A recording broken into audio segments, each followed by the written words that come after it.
suatu hal yang sulit untuk saya. Saya belajar untuk memasrahkan diri kepada Allah di saat-saat yang tergelap. Dan dengan jalannya waktu, perlahan-lahan saya belajar untuk mengheningkan pikiran saya. Bagi yang belum mengalami penjara, penyiksaan terbesar bukanlah dirampasnya kebebasan, tetapi ketidakpastian yang menghantui pikiran kita dari pagi sampai malam. Bagaimana keluarga saya? Apa yang akan terjadi besok? Apakah dunia mengetahui apa yang sebenarnya terjadi? Penjara di dalam kepala kita jauh lebih menyakiti dari jeruji besi yang mengunci kita. Tetapi di dalam kegelapan itulah saya menemukan cahaya baru.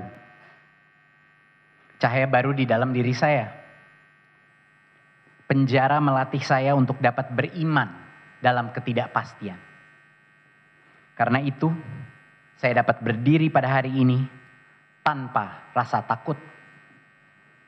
Siap menghadapi apapun yang Allah akan berikan kepada saya. Hati nurani saya bersih karena kebenaran ada di sisi saya. Yang mulia Majelis Hakim, sejujurnya saya sampai saat ini masih mencoba mencerna apa yang sebenarnya terjadi dalam kasus saya. Seumur hidup saya mengira saya mengerti hukum. Paling tidak apa yang benar dan apa yang salah. Saya sudah memimpin perusahaan, memimpin kementerian, mengambil keputusan-keputusan besar tanpa pernah mengorbankan integritas saya. Tapi dalam pengalaman ini, saya menemukan perbedaan yang begitu besar antara apa yang saya pikir benar dan apa yang saya alami dalam proses hukum kita. Saat ini, semua fakta persidangan sudah keluar dan masyarakat telah menonton alur persidangan. Para ahli dan saksi fakta sudah menyebutkan tidak ada unsur kerugian negara, tidak ada unsur perlawanan hukum, tidak ada unsur memperkaya diri sendiri, memperkaya orang lain maupun korporasi, dan tidak ada mens rea atau niat jahat. Saya belajar, apabila satu saja dari unsur ini tidak terbukti, maka terdakwa wajib bebas secara hukum. Dengan segala hormat, dalam kasus ini tidak ada satu pun dari unsur ini yang terbukti. Saya berharap majelis hakim dapat melihat bahwa ini bukan kasus di mana ada kesalahan administratif. Kesalahan administratif yang tidak saya sadari. Tidak ada kerugian yang disebabkan oleh kelalaian. Kasus ini mengejutkan banyak pihak, termasuk saya, karena adalah murni kekeliruan investigasi. Majelis Hakim yang terhormat, kebijakan kementerian untuk memilih Chrome OS yang gratis secara mutlak telah menghemat pengeluaran negara Indonesia setidak-tidaknya 3,9 triliun rupiah. Angka yang jauh di atas dugaan kerugian negara. Saat tim mempresentasikan rekomendasi mereka kepada saya, diestimasikan biaya paket sekolah kalau semua laptopnya Windows itu 148 juta per sekolah. Sedangkan kombinasi Chrome dan Windows itu biayanya 98 juta per sekolah. Kalau saya dinyatakan bersalah, apakah artinya negara berpendapat bahwa seharusnya kementerian memilih opsi yang lebih mahal? Inilah ironi dalam kasus ini. Saya dituntut 27,5 tahun di penjara untuk suatu kebijakan yang telah menghemat triliunan anggaran negara. Yang lebih mengejutkan lagi adalah fakta bahwa keputusan memilih Chrome OS itu bukan keputusan menteri.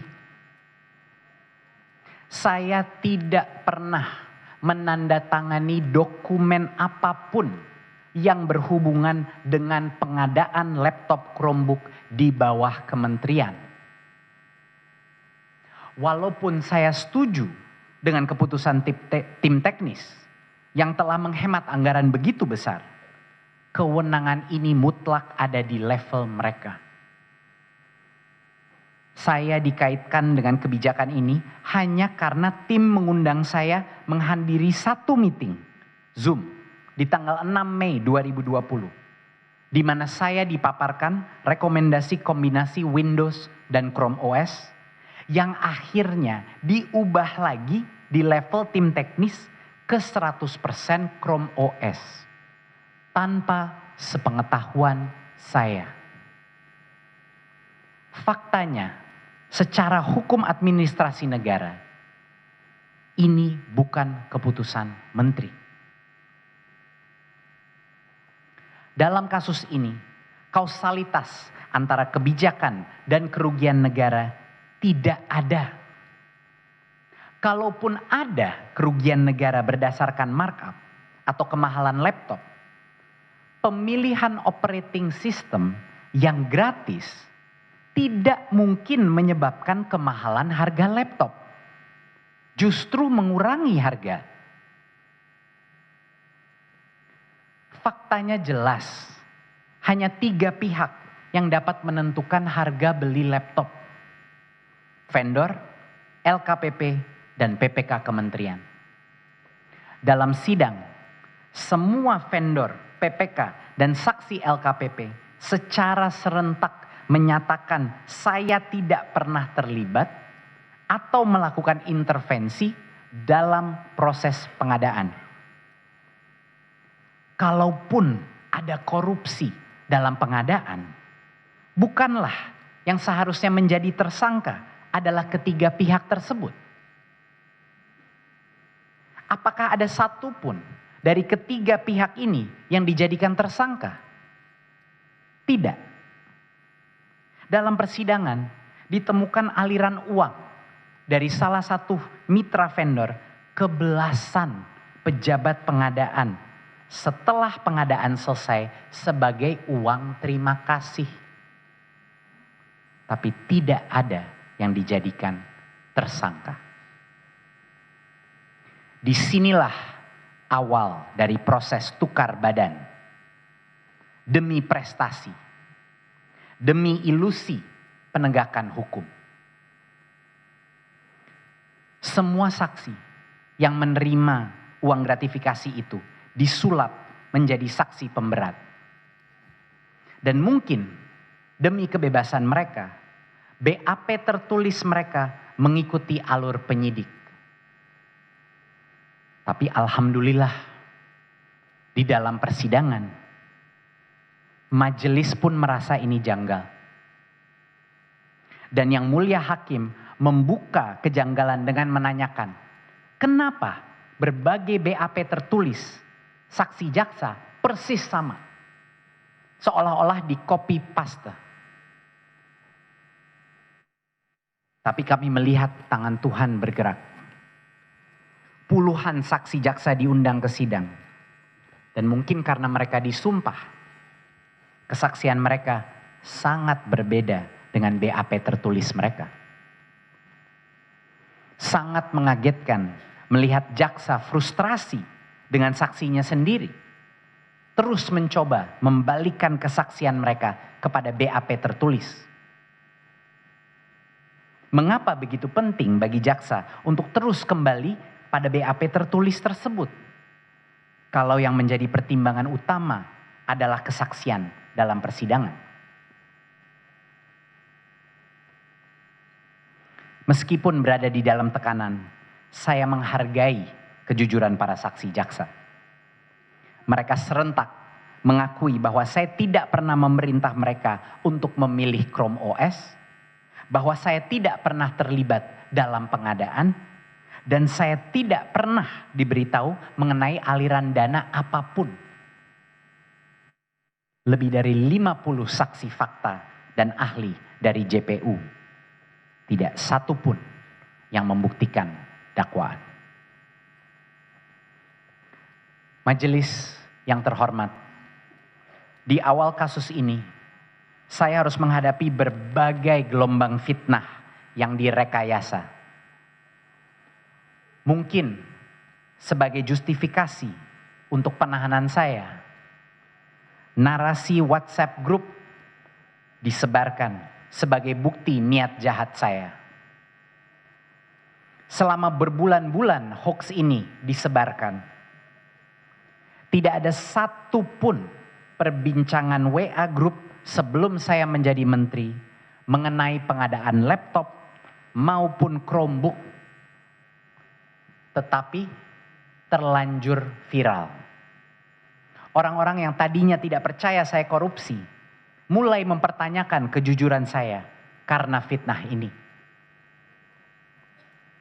Setelah itu muncul narasi kedua, bahwa Chromebook mangkrak dan tidak berguna di lapangan. Faktanya terbalik. Chromebook sangat dimanfaatkan di kota maupun di daerah-daerah yang mempunyai akses 3G. Melalui fakta persidangan dan menggunakan data login CDM, terbukti 85% dari semua Chromebook yang dibeli sejak tahun 2020 masih digunakan di tahun 2025. Audit BPKP yang dilakukan di tahun 2023 dan 2024 menyebut 95% murid, 86% guru, dan 57% kepala sekolah memanfaatkan Chromebook. Data tidak bisa bohong. Saya ingin mengucapkan terima kasih kepada para guru dari Sabang sampai Merauke atas puluhan ribu komen dan cerita di media sosial mengenai kebermanfaatan Chromebook. Tanpa hadir di ruang sidang pun, para guru se-Indonesia membuka kebenaran yang ada di lapangan. Narasi angka potensi kerugian total loss 9,9 triliun lenyap. Dan dakwaan terpaksa menggeser kerugian negaranya menjadi kemahalan harga laptop. Tetapi penggeseran kerugian itu tidak mudah. Karena saat mulai dihitung, ternyata Chromebooknya dibeli di bawah harga pasar. Harga rata-rata beli Chromebook 5,6 juta rupiah. Sedangkan data dari 2 saksi jaksa yang melakukan survei harga di tahun 2020 menyebut harga rata-rata pasar 6,3 juta. BPKP diminta melakukan perhitungan kerugian setelah saya dimasukkan ke penjara. Tetapi BPKP berada dalam posisi yang sangat sulit. Yang pertama, BPK satu-satunya institusi yang berhak menyatakan kerugian negara tidak menemukan kerugian. Kedua, 2 audit BPKP sendiri yang dilakukan di tahun 2023 dan 2024 menyebut tidak ada kemahalan harga, tidak ada ketidaktepatan harga maupun indikasi kerugian. Ketiga, Chromebook dibeli di bawah harga pasar. Sepertinya tidak ada harapan untuk membuktikan kerugian. Tetapi akhirnya BPKP memutuskan untuk mengabaikan harga pasar dan menggunakan metode perhitungan rekalkulasi bottom up dengan asumsi margin wajar mereka sendiri. BPKP menyebut harga wajar rata-rata 4,3 juta. Suatu harga fiktif yang tidak pernah muncul di pasar. Bahkan semua vendor bersaksi bahwa di harga tersebut mending tidak usah jual. Itu harga rugi. Kalau metode kerugian BPKP diterima, itu artinya semua pengadaan laptop di Indonesia akan menjadi kerugian negara. Yang menarik bagi saya, para ahli kejaksaan, ahli di bidang kerugian negara, pengadaan, ahli audit, semuanya mengutarakan kebingungan yang sama. Mengapa metode perbandingan harga pasar tidak digunakan untuk menghitung kemahalan? Mantan ketua BPK dan firma auditor forensik internasional AlixPartners menilai metode audit itu cacat dan tidak sah. Mungkinkah kalau metode yang tepat digunakan, hasilnya bukan kerugian, tapi penghematan? Mungkinkah ini alasan jaksa di awal sidang menolak memberikan kami hasil auditnya dengan alasan takut disalahgunakan? Saya menyampaikan ini bukan sebagai tuduhan yang mulia, melainkan sebagai pertanyaan yang sampai saat ini belum terjawab. Saya dipidana untuk pengadaan laptop Chromebook dengan harga 5 jutaan. Di tahun yang sama, LKPP mengeluarkan surat edaran untuk konsolidasi laptop kantor bagi seluruh instansi pemerintahan, termasuk kejaksaan, termasuk Mahkamah Agung, dengan harga laptop 11 juta rupiah. 2 kali harganya Chromebook.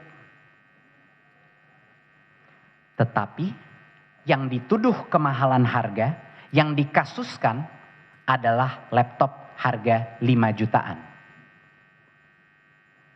Argumentasi kerugian berdasarkan kemahalan harga laptop sangat rapuh.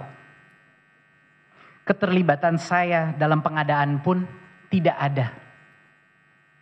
Kausalitas antara kebijakan spek OS dan kemahalan laptop tidak ada. Mungkin karena kelemahan konstruksi hukum ini, tiba-tiba muncul secara ajaib kerugian negara kedua, yaitu 621 miliar lisensi Chrome Device Management atau CDM yang dituduh tidak berguna. Tuduhan ini sungguh mengagetkan. Karena begitu mudah membuktikan bahwa CDM digunakan untuk berbagai fungsi kontrol dalam kementerian. Faktanya, hampir semua negara di dunia menyertakan CDM saat mengadakan Chromebook untuk sekolah. Bahkan jaksa sendiri menggunakan berkali-kali data CDM di persidangan, mematahkan argumennya sendiri bahwa CDM tidak berguna. Kerugian total loss CDM ini tidak berbasis audit institusi manapun, melainkan hanya opini jaksa yang disisipkan dalam dakwaan untuk mengaitkan kasus ini dengan Google. Inilah fakta penting yang diburamkan dalam dakwaan. Google tidak pernah terlibat dalam pengadaan Chromebook. Google tidak membuat maupun menjual laptop Chromebook. Google tidak pernah menerima anggaran pemerintahan, anggaran kementerian. Google hanya penyedia software Chrome OS, software yang gratis. Chromebook itu bukan merek laptop. Semua vendor Chromebook juga vendor laptop Windows. Yang menerima keuntungan dari pengadaan ini adalah vendor laptop, bukan Google.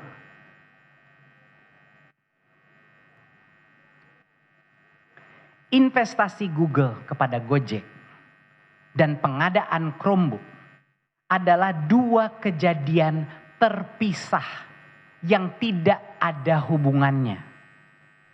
Namun hubungan itu dipaksakan di dalam dakwaan. Mayoritas investasi Google ke Gojek sudah masuk sebelum saya menjadi menteri. Bersamaan dengan puluhan investor lain yang juga menyuntikkan dana. Google hanya sebagian kecil dari total investasi yang digalang. Fakta ini seharusnya sudah bisa mematahkan narasi jaksa yang menuduh investasi Google adalah balas budi atas pemilihan Chrome OS. Yang mulia, dalam dunia bisnis, investasi itu bukan suatu hadiah. Di mana ada hutang budi yang harus dibayar kembali melalui modus lain. Investor membeli saham baru, perusahaan mendapat modal, pemilik saham lama terdilusi kepemilikannya. Tidak ada lagi hutang piutang, tidak ada quid pro quo atau keperluan balas budi. Saat menjadi menteri, semua hak suara saya, semua posisi saya di Gotoh sudah saya lepaskan. Secara hukum, semua tuduhan konflik kepentingan sudah tidak valid. Saat saya melepas posisi itu, status saya secara hukum berubah menjadi pemegang saham biasa. Seperti ratusan ribu pemegang saham Gotoh lainnya di Indonesia. Ahli hukum korporasi pun telah membuktikan bahwa pemegang saham biasa tidak dapat dikenakan konflik kepentingan kalau tidak ada unsur kendali. Majelis yang terhormat, Gotoh adalah perusahaan TBK dengan ratusan ribu pemilik saham, termasuk pejabat-pejabat pemerintah. Kalau saya dinyatakan bersalah atas konflik kepentingan hanya karena kepemilikan saham Gotoh, berarti semua menteri, semua pejabat negara yang memiliki saham Gotoh bisa dipidana kalau institusi mereka mengadakan barang atau jasa yang dimiliki salah satu investor Gotoh, seperti Google. Saya kasih contoh yang mulia. Astra International itu adalah investor Gotoh. Dengan logika yang sama, semua pengadaan mobil Toyota, Daihatsu, Isuzu, motor Honda di Indonesia otomatis akan menjerat pejabatnya kalau mereka terbukti memiliki saham Gotoh. Meta, pemilik Instagram dan Facebook, juga investor Gotoh. Dengan logika yang sama, setiap instansi pemerintahan yang membayar iklan di Instagram atau Facebook akan menjerat pejabatnya kalau terbukti memiliki saham Gotoh. Dengan logika ini yang mulia, ratusan pejabat akan terjerat isu konflik kepentingan dan dipidana hanya karena mereka memiliki saham di pasar terbuka. Secara hukum, semua tuduhan konflik kepentingan Gotoh dan Google runtuh karena di dalam dakwaan tidak disebut saya memperkaya Google. Tidak ada dalam dakwaan. Kenapa kejaksaan tidak berani mendakwa Google? Bahkan kejaksaan menolak kesaksian 3 petinggi Google yang namanya disebut berkali-kali di dalam dakwaan. Kami sangat bersyukur kepada majelis yang telah menolak keberatan jaksa. dan memperbolehkan kesaksian mereka berlangsung. Ketiga saksi petinggi Google bilang mereka pesimis dalam kedua meeting dengan saya. Pesimis karena kami sangat kritis terhadap Chromebook. Men-challenge setiap keunggulan yang dilontarkan Google. Saksi dari Google secara gamblang membantah konflik kepentingan dan keterkaitan investasi ke Goto. Karena Google jelas-jelas di bawah regulasi anti korupsi Amerika Serikat yang begitu ketat. Yang mulia, selama persidangan ini tidak ada satupun bukti chat yang menunjukkan bias saya terhadap Chrome OS. Tetapi ada banyak sekali bukti WA chat yang menunjukkan sikap netral dan objektivitas saya. Dalam WA chat 6 Mei 2020, setelah saya diundang ke satu-satunya meeting internal mengenai Chromebook, saya menulis di grup Mas Menteri Kortim, please show both sides of the argument. Saya mendorong tim untuk menampilkan kedua sisi argumen antara Windows dan Chrome. Di tanggal yang sama, saya menantang tim teknologi, termasuk IBAM. Why only some PCs? Why not all PCs? Kenapa hanya sebagian Windows? Kenapa tidak semua Windows? Dan bukti terkuat adalah chat pribadi saya dengan IBAM di Agustus 2020. 2 bulan setelah tim teknis sudah memutuskan Chrome OS. Mohon diingat, Yang Mulia,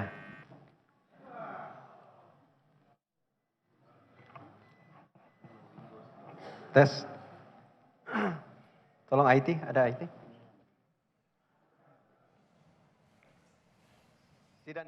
Saudara, tengah berlangsung sidang pledoi ataupun pembacaan nota pembelaan dari ex-Mendikbudristek Nadiem Makarim di Pengadilan Negeri Jakarta Pusat. Dan saat ini listrik di Pengadilan Negeri Jakarta Pusat padam dan kami masih menunggu sambungan langsung dari PN Jakpus terkait dengan lanjutan pembacaan pledoi ataupun nota pembelaan dari Nadiem Makarim. Tadi dalam nota pembelaannya, Nadiem Makarim menyampaikan sejumlah poin, diantaranya adalah terima kasih kepada sejumlah pihak yang masih berada di Pengadilan Negeri Jakarta Pusat untuk mendampingi dirinya dalam masa persidangan, dan juga kepada komunitas ojek online dan juga akademisi dan juga para siswa. Tadi juga dalam pledoi ataupun nota pembelaannya ia menyampaikan sejumlah poin.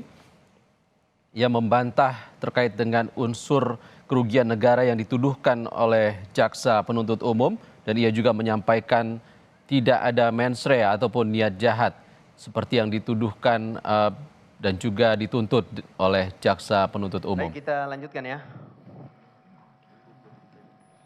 Skor dicabut, sidang dilanjutkan.